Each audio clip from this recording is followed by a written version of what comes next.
오늘 우리에게 주신 하나님의 말씀은 시편 40편 1절서부터 5절까지의 말씀입니다.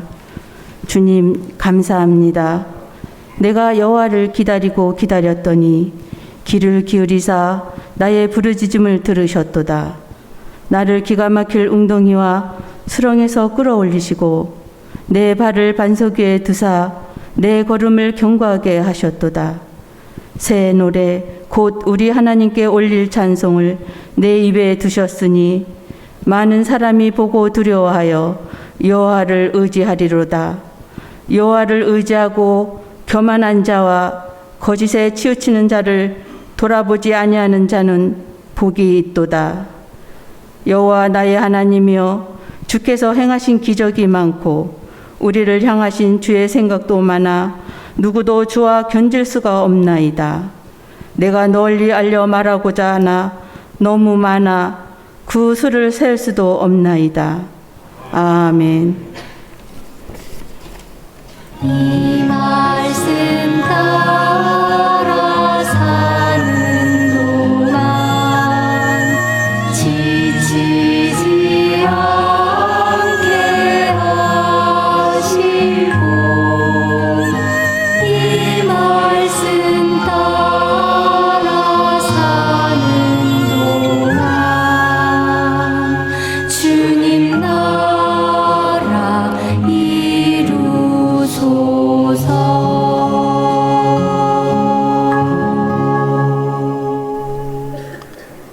살면서 누구나 한 번쯤 기적을 꿈꿉니다. 단 한 번만이라도 내 인생을 바꿀 기적을 만나고 싶어 하지요. 저도 늘 꿈꾸는 기적이 있습니다. 제가 오늘 오랜만에 주일 예배 설교를 하는데요. 가끔 제가 설교 준비하는 것이 참 어렵다는 말씀을 드리면 이렇게 되묻는 분들이 계세요. 목사님은 어떤 본문이든지 딱 잡기만 하면 설교가 술술술술 그냥 나오는 거 아니셨어요?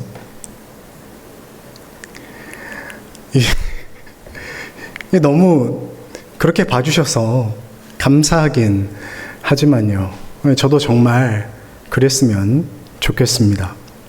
그래서 이 설교 한 편 준비할 때마다 온 삶을 쥐어 짜내지 않아도 수도꼭지처럼 틀면 나오는 그런 기적을 저는 늘 꿈꾸며 살아갑니다.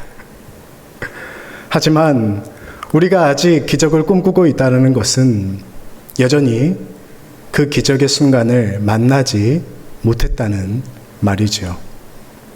어떤 본문을 잡아도 메시지가 술술 나오고 컴퓨터 자판에 손을 올리자마자 설교 한 편이 뚝딱 완성되는 그런 기적을 저는 아직까지 한 번도 경험해보지 못했습니다. 제가 아직 연륜과 경험이 부족해서 그런 걸 수도 있겠지만요. 제 평생에 그런 기적이 일어날지 저는 잘 모르겠어요. 최근 아마존 작가 랭킹에서 해리포터의 조앤 롤링을 제치고 1위를 차지한 괴물 신인이 등장했습니다. 글렌디 벤더라인데요. 그녀가 쓴 책 숲과 별이 만날 때, 이 소설 또한 기적에 대한 이야기를 담고 있습니다. 조류학자가 꾸민 대학원생 존은 어느 날 숲속 허름한 산장에서 9살쯤 되어 보이는 버려진 소녀를 만납니다. 밤 늦은 시간 숲속을 서성이는 소녀에게 조가 묻습니다. 너 집에 갈 시간 아니니? 그러자 소녀는 자신이 바람개비 은하에서 온 외계인이며 5가지 기적을 보기 전까지는 지구에 머물러야 한다고 말합니다. 이 말을 들은 조가 이렇게 이야기해요. 그렇다면 꽤 오래 있겠네. 수천 년 동안 물이 와인으로 변한 일은 없었거든. 이처럼 기적은 쉽게 경험할 수 있는 현상이 아닙니다. 아니, 애초에 쉽게 경험할 수 있는 일을 우리는 기적이라고 말하지 않습니다. 기적은 말 그대로 기적이니까요. 상식적으로는 생각할 수 없는 기이한 현상이고, 그렇기 때문에 신에 의해서 행해졌다라고 생각할 수밖에 없는 불가사의한 현상입니다. 과연 외계에서 온 소녀는 지구에서 5가지 기적을 다 보고 무사히 고향으로 돌아갈 수 있을까요? 오늘 우리가 함께 읽은 시편 40편은 다윗의 시입니다. 이미 잘 알고 계시는 것처럼 다윗은 참으로 험난한 인생을 살았습니다. 하지만 성경은 고난의 때에 다윗을 도우신 하나님의 역사 또한 생생하게 기록하고 있죠. 문제는 성경에 기록된 다윗의 삶이 그가 살았던 인생의 전부가 아니라 일부라는 사실입니다. 성경은 다윗이 살아온 삶의 시간 중 특정한 부분들만 돋보기로 확대해서 우리들에게 들려주고 있어요. 그러니 생략된 다윗의 인생에 어떤 어려움들이 있었는지, 얼마나 많은 우여곡절이 있었는지 아무도 모르는 것이죠. 앞에서 말씀드린 것처럼 기적은 흔히 경험할 수 있는 일이 아닙니다. 우리가 보기엔 다윗의 삶에 보통 사람이라면 평생 한 번도 경험하기 어려운 기적이 여러 번 일어난 것 같지만요, 그가 평생 동안 겪었던 시련에 비하면 기적은 정말 잠깐이었습니다. 어려서는 7째의 나이가 어리다는 이유로 없는 사람 취급을 받으며 고된 노동을 홀로 감당해야 했고, 청소년기에는 갑자기 전장에 내몰려 블레셋이 자랑하는 백전연마의 용장 골리앗과 전투를 벌이기도 했습니다. 장성에서는 자신을 질투하는 왕 사울에 의해 여러 번 죽을 고비를 넘겼고, 그로 인해 오랜 시간 동안 이곳 저곳을 떠돌며 도피 생활을 했습니다.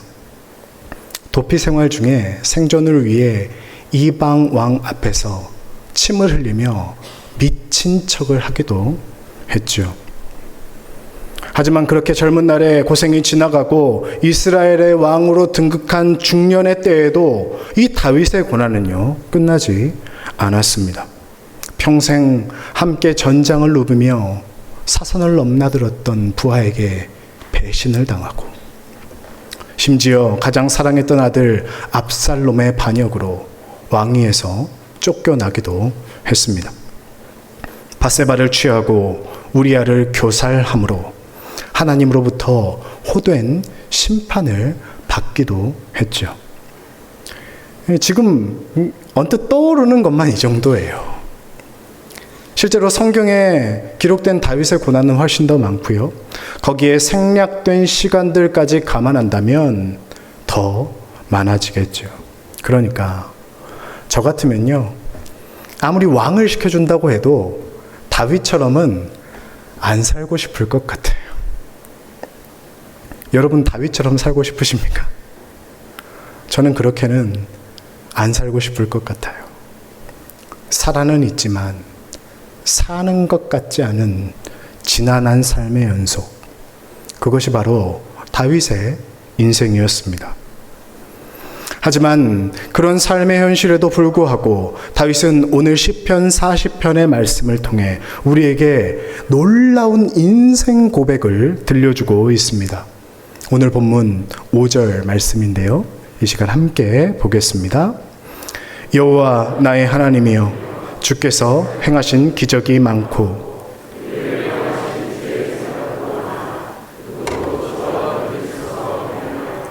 내가 널리 알려 말하고자 하나 너무 많아 그 수를 셀 수도 없나이다.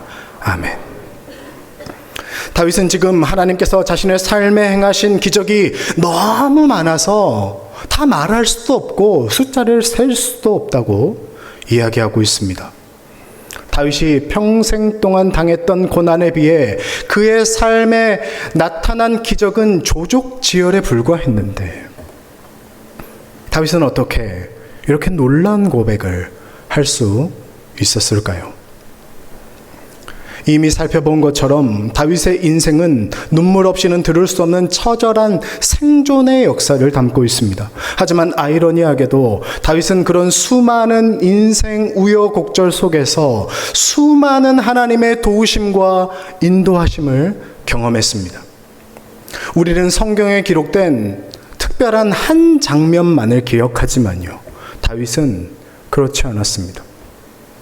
왜냐하면 다윗에게 있어 진짜 기적은 인생의 한순간에 일어난 어떤 특별한 하나의 사건이 아니라 평생 그가 살아온 삶, 그의 인생 자체였기 때문입니다. 정말로 삶이 힘겨울 때에는 평범하게 내쉬는 숨 한 번도 사치스럽게 느껴질 때가 있죠. 다윗은 그런 삶을 거의 평생 살아온 사람이었습니다. 때문에 어떤 환경에서라도 그저 살아있음이 은혜고 기적이었겠죠. 그렇게 다윗에게는 평범하게 내쉬는 숨 한 번이 기적이었습니다. 하루 일과를 무사히 마치고 침상에 눕는 쉼 한 번이 기적이었습니다. 그저 살아서 또 다른 삶의 순간을 향해 내디는 한 걸음이 기적이었어요. 그런 순간들이 쌓이고 쌓여서 결국 그가 살아온 모든 날, 모든 순간은 하나님께서 베푸신 기적의 순간들이 되었습니다. 그러니 그의 삶에 하나님께서 행하신 기적이 너무 많고 너무 방대해서 다 말할 수도 없고 숫자를 셀 수도 없다고 고백할 수 있었던 것입니다. 그렇다면 우리들에게 과연 기적은 무엇인가요? 우리가 지금도 바람하지 않는 기적은 대체 무엇입니까? 물이 포도주로 변하는 것처럼 나를 힘들게 하는 현실이 한 방에 뒤집어지는 것입니까? 경제적인 문제가 사라지고 자식들에 대한 걱정이 사라지고 건강과 질병에 대한 염려가 사라지는 것입니까? 물론 그런 기적 바랄 수 있죠. 저도 제 삶에, 우리 교우들의 삶에 돈 걱정, 자식 걱정, 건강 걱정이 기적처럼 사라지기를 간절히 기도합니다. 그런데 안타깝게도 우리가 기대하는 그런 기적들은요, 잘 일어나지 않더라고요. 우리의 신앙이 꼭 삶의 안전과 평안, 형통함을 보장하지는 않더라는 것입니다. 그리스도인이라고 해서 인생의 문제가 저절로 비껴가지 않습니다. 병에도 걸리고요. 때로는 갑자기 죽음을 맞이하는 분들도 계십니다. 해결되지 않는 문제를 두고 오랫동안 기도했지만 여전히 문제는 문제대로 남아있을 때가 많지요. 누군가 기도에 응답을 받았다는 간증을 들어도 사실 나에게 일어나지 않는 기적은요, 기적이 아닙니다. 그것은 그저 내가 살아가는 현실에는 없는 신화이고 판타지일 뿐입니다. 부럽기는 할지언정 전혀 가슴에 와 닿지는 않는 거예요. 얼마 전 나의 해방일지라는 드라마가 인기를 끌었습니다. 특히 매니아층이 두터운 드라마였는데요. 이 드라마를 보던 중 뒤통수를 세게 얻어맞은 것처럼 충격을 받았던 한 장면이 있었습니다. 여자 주인공이 밤에 산행을 하면서 이런 독백을 해요. 인간이 쓸쓸할 때가 제일 제정신 같아요. 그래서 밤이 더 제정신 같아. 어려서 교회 다닐 때 기도 제목 적어내는 게 있었는데 애들이 쓴 거 보고 이런 걸 왜 기도하지? 성적, 원하는 학교, 교우 관계. 고작 이런 걸 기도한다고? 신한테? 신인데? 이 독백에서 저도 순간 의문이 들었습니다. 그런 걸 기도하는 게 대체 무슨 문제인데? 그럼 대체 뭘 기도해야 하는데? 그녀가 계속 말합니다. 난 궁금한 건 하나밖에 없었어. 나 뭐예요? 나 여기 왜 있어요?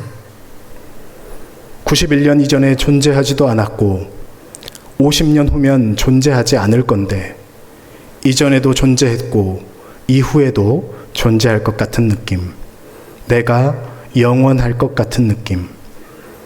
그런 느낌에 시달리면서도 마음이 어디 한 군데에 한 번도 안착한 적이 없어.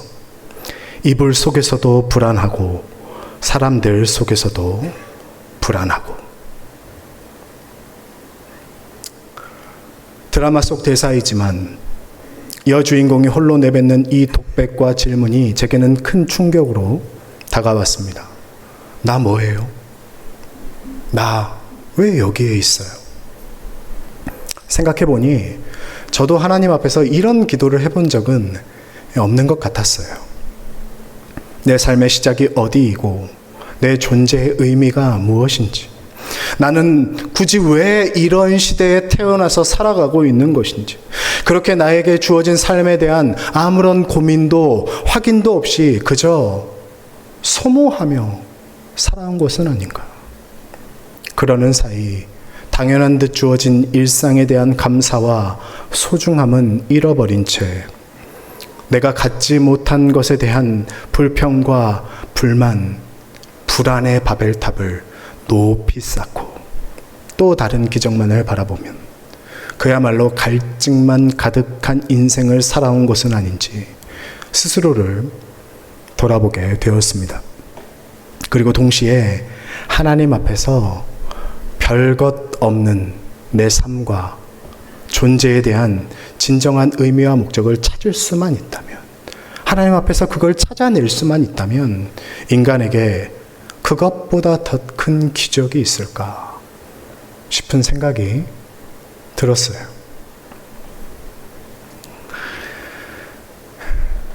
아시는 분들도 계시겠지만 저희 집 둘째는 특별히 에너지가 많고 활달합니다. 이름이 류혜인데요. 머리가 길어서 종종 딸이라고 오해하시는 분들이 계신데 저희 집은 아들만 둘입니다. 슬프게도 딸이 없어요. 여하튼 저희 둘째는 이름에 걸맞게 정말 해처럼 쨍한 아이입니다. 아마 과천에서 건강한 어린이 선발대회를 하면 1등을 놓치지 않을 겁니다. 아무리 놀아도 지치지 않고 온몸이 구릿빛에 탄탄한 근육질이에요. 기저귀를 차고 있을 시절부터 배에 식스팩 복근을 장착하고 있었던 놀라운 아이가 저희 집 둘째입니다. 그런데 한 달 전 7월 첫 주일을 앞둔 토요일, 평소 날뛰는 야생마 같은 둘째가 갑자기 몸져 누웠습니다. 처음엔 다리가 아프다고 해서 그래 그렇게 맨날 뛰어다니는데 안 아프면 비정상이지 생각했는데요. 곧 열이 40도까지 오르고 스스로 걷지 못할 정도로 상태가 나빠졌습니다. 아무리 봐도 정상은 아니다 싶어 응급실에 데리고 갈까 고민했지만 주일을 앞두고 선뜻 걸음을 떼지 못했습니다. 또 평소 같으면 조금 아프다가도 금세 털고 일어났기 때문에 그냥 하루를 지켜보기로 했어요. 그렇게 토요일을 보내고 주일이 되었습니다. 그런데 여전히 열은 떨어지지 않고 다리 통증도 심해졌습니다. 아픈 쪽 다리를 살짝만 만져도 악소리를 내더라고요. 결국 주일 오전에 아내가 혼자 둘째를 데리고 부랴부랴 응급실로 향했습니다. 처음 응급실에 갈 때만 해도 그렇게 큰 걱정은 하지 않았습니다. 일단 겉으로는 외상이 없었고요. 그래서 뼈 쪽에 이상이 있어서 그냥 열이 나고 좀 아픈가 보다 싶었거든요. 그래서 엑스레이를 찍고 필요한 조치를 다 하더라도 한 서너 시간 정도면 꽤 무난하게 집으로 돌아올 거라고 생각했습니다. 그런데 병원에 도착해서 제일 먼저 엑스레이를 찍었는데요. 아무 이상이 없다는 거예요.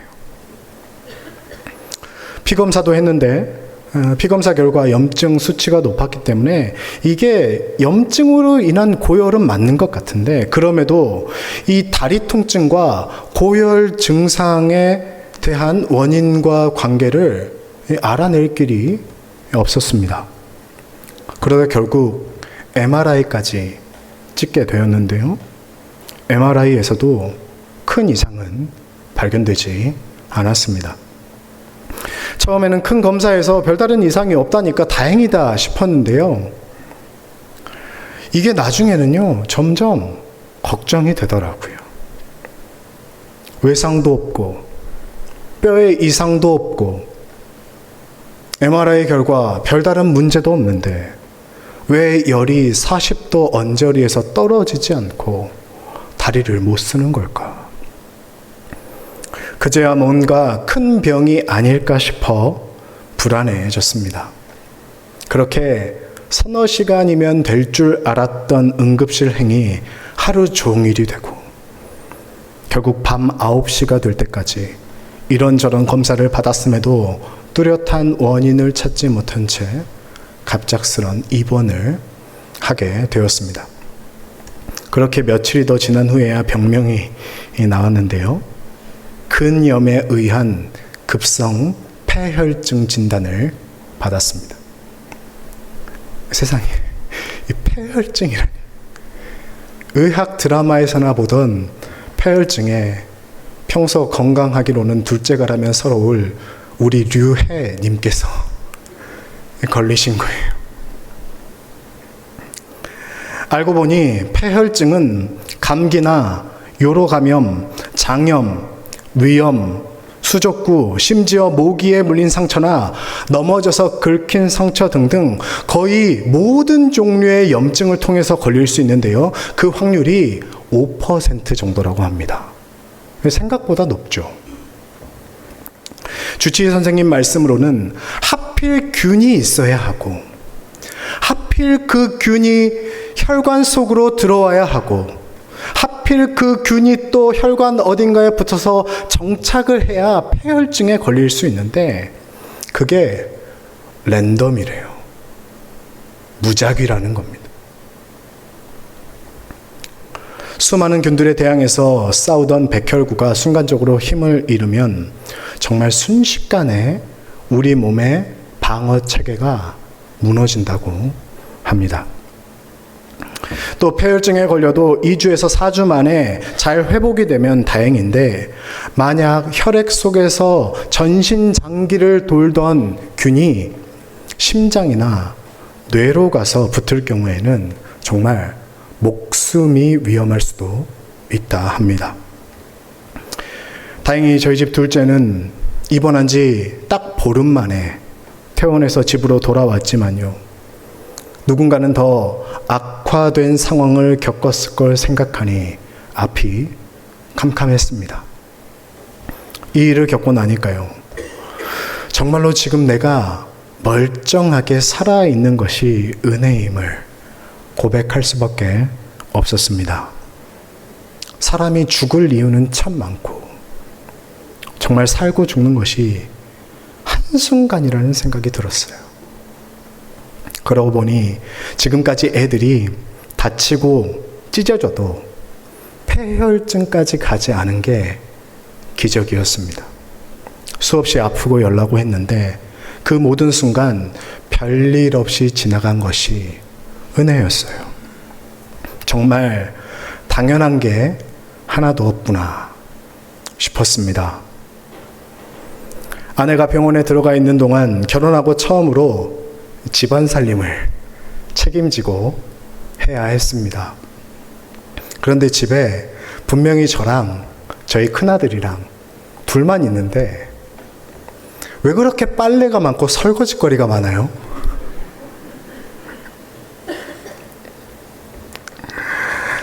입맛 까다로운 큰아드님 밥은 뭘 해줘야 할지, 왜 이 아드님께서는 물을 마실 때마다 3컵을 쓰고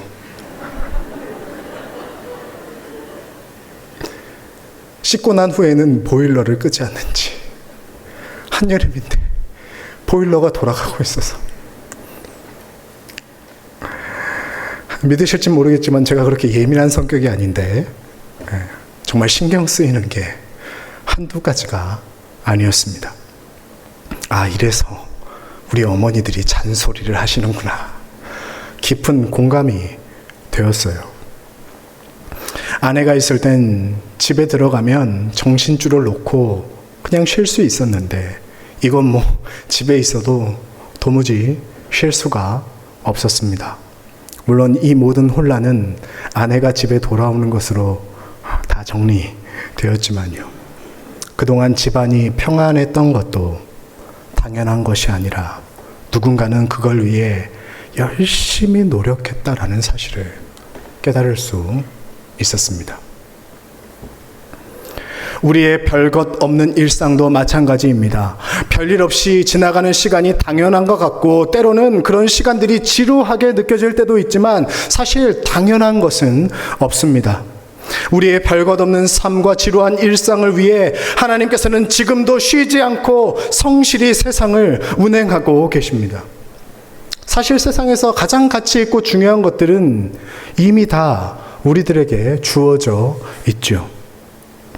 물과 공기, 햇빛과 바람, 심지어 어둠까지도. 이것들 중 하나라도 제대로 작동하지 않는다면 인류는 순식간에 멸종할 겁니다. 한 사람이 하루에 마시는 공기의 양이 얼마인지 아십니까?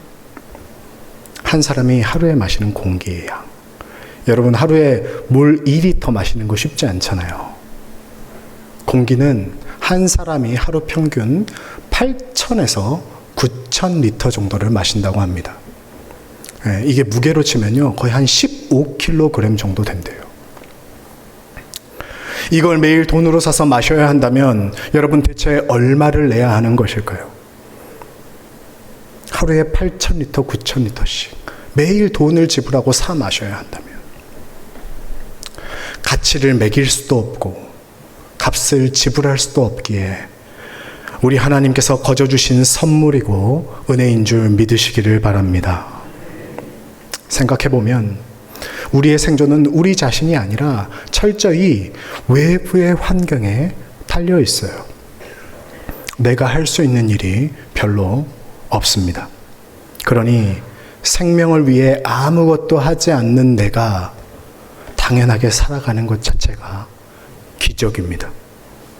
별것 아니라고 당연하다고 생각했던 모든 것들이 기적인 셈이죠. 나에게 일어나지 않는 기적은 기적이 아니지만 반대로 생각해보면 나에게 일어나는 모든 일은 다 기적이 될 수 있습니다. 그렇기 때문에 하나님께서 베푸시는 기적은 어떤 신화나 판타지가 아닙니다.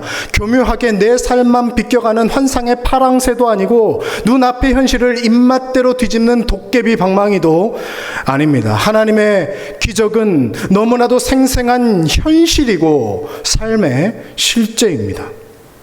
우리는 아직 경험하지 못한 기적을 바라보지만요, 하나님께서는 우리가 당연하게 누리는 삶의 모든 시간과 공간에 이미 수많은 기적들을 흩뿌려 놓으셨습니다. 사실 그래서 우리는 이미 기적 안에 살아가고 있어요.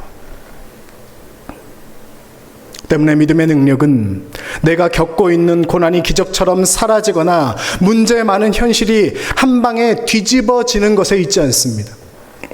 비록 예수를 믿지 않는 사람들과 똑같은 인생의 어려움을 겪는다 할지라도 그 속에서 어떻게든 하나님의 음성을 드러내고 하나님의 뜻에 합당한 삶의 태도를 유지하는 것, 내 삶에 당연하게 주어진 모든 것들이 놀라운 하나님의 기적을 고백하며 살아가는 것, 여러분, 이것이 그리스도인의 영성이고 믿음의 능력입니다. 이처럼 모든 것이 당연하지 않고 나에게 일어나는 모든 일이 기적이라는 사실을 깨달은 사람은 당연하게 누리는 별것 없는 일상에 감격합니다. 그 어떤 기적의 판타지보다 오늘 하루 별일 없이 살아가는 것 자체가 판타지라고 느끼기 때문입니다. 그렇게 되면 흔히 하는 나중에 라는 말도 사치가 돼요. 내일에 대한 기약도 사치스럽습니다. 내 손에 실제로 쥐어진 시간은 늘 지금밖에 없으니 그 시간 동안 일어나는 별것 아닌 수많은 기적들에 감격하며 그 순간들에 감사하며 내가 지금 누리는 이 시간을 마음껏 향유할 뿐입니다. 그러므로 높은 산이 거친 들이 조막이나 궁궐이나 내 주 예수 모신 곳이 그 어디나 하늘나라 할렐루야 찬양하세 내 모든 죄 사함받고 주 예수와 동행하니 그 어디나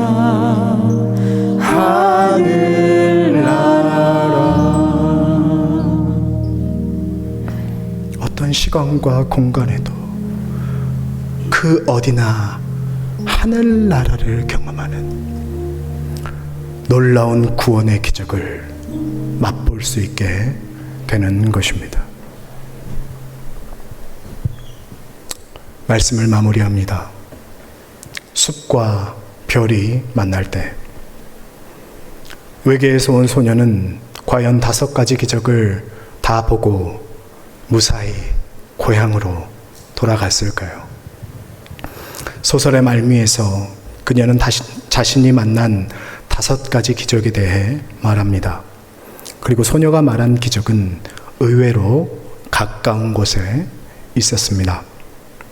둥지한 아기 새들에게서, 새끼 고양이에게서, 순수한 어른에게서, 사랑에 빠진 연인의 모습에서, 그리고 자신을 진심으로 사랑해주는 한 사람에게서 그녀는 기적을 경험합니다.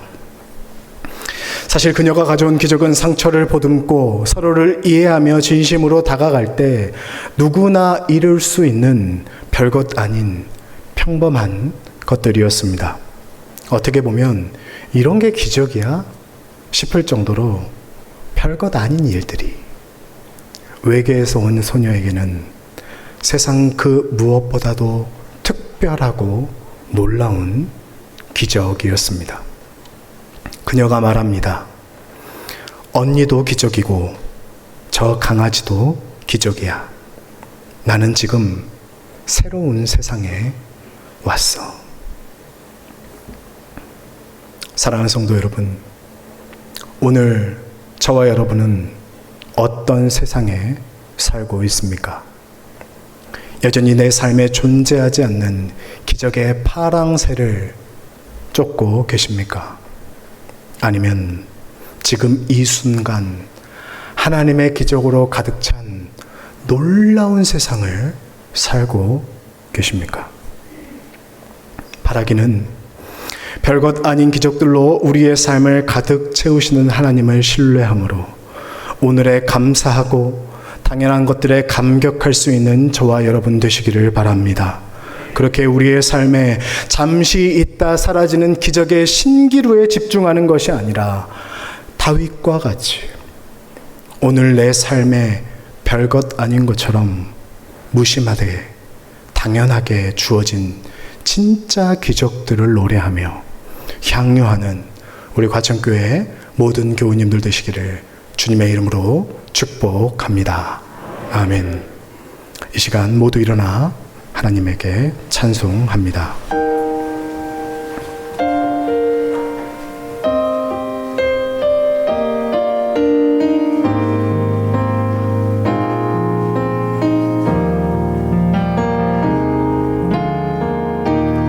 은혜 아니면 살아갈 수가 없네. 호흡마저도 다 주의 것이니 세상 평안과 위로 내게 없어. 예수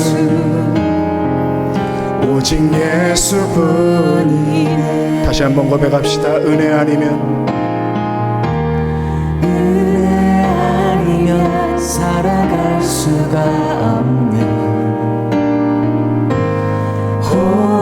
호흡마저도 다 주의 것이니 세상 평안과 위로 내게 없어. 예수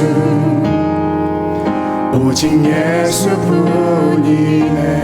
그 신계획 그 신계획 다 볼 수도 없고 작은 고난에 지쳐도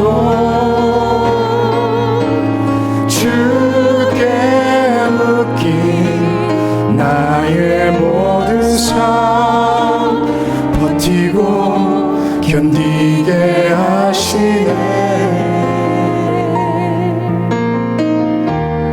은혜 아니면 살아갈 수가 없네. 나의 모든 것 다 주께 맡기니 참된 평안과 위로 내게 주신 주 예수 오직 예수뿐이. 그 신계획 다 볼 수도 없고 그 신계획 다 볼 수도 없고 작은 고난에 지쳐도 주께 묶인 나의 모든 삶 버티고 견디게 하시네. 그 신계획 그 신계획 다 볼 수도 없고 작은 고난에 지쳐도 주께 묶인 나의 모든 삶 버티고 견디게 우리 이 시간 다시 한번 고백합시다. 그 신계획 그 신계획 다 볼 수도 없고 작은 고난에 지쳐도 주께 묶인 나의 모든 삶 버티고 견디게 하시네. 은혜 아니면 살아갈 수가 없네. 나의 모든 것 다 주께 맡기니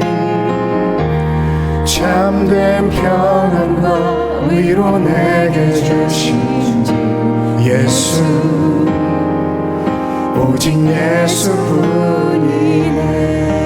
오직 예수뿐이네. 오직 예수뿐이네. 오직 예수뿐이네. 오직 예수뿐이네.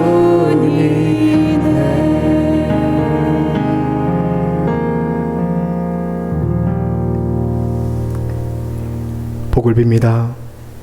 이제는 우리 구주 예수 그리스도의 은혜와 하나님 아버지의 다함 없는 사랑과 성령님의 도우심, 인도하심, 교통하심의 역사가 오늘 나에게 당연한 듯 주어진 셀 수 없이 많은 기적을 바라보며 하나님 앞에서 그 기적을 향유하며 살기로 다짐하고 결단하는 주님의 백성들 머리 위에와 우리가 아직도 걸어가야 할 신앙 순례길 고비와 구비 위에 이제로부터 영원까지 함께하여 주시옵기를 간절히 축원하옵나이다.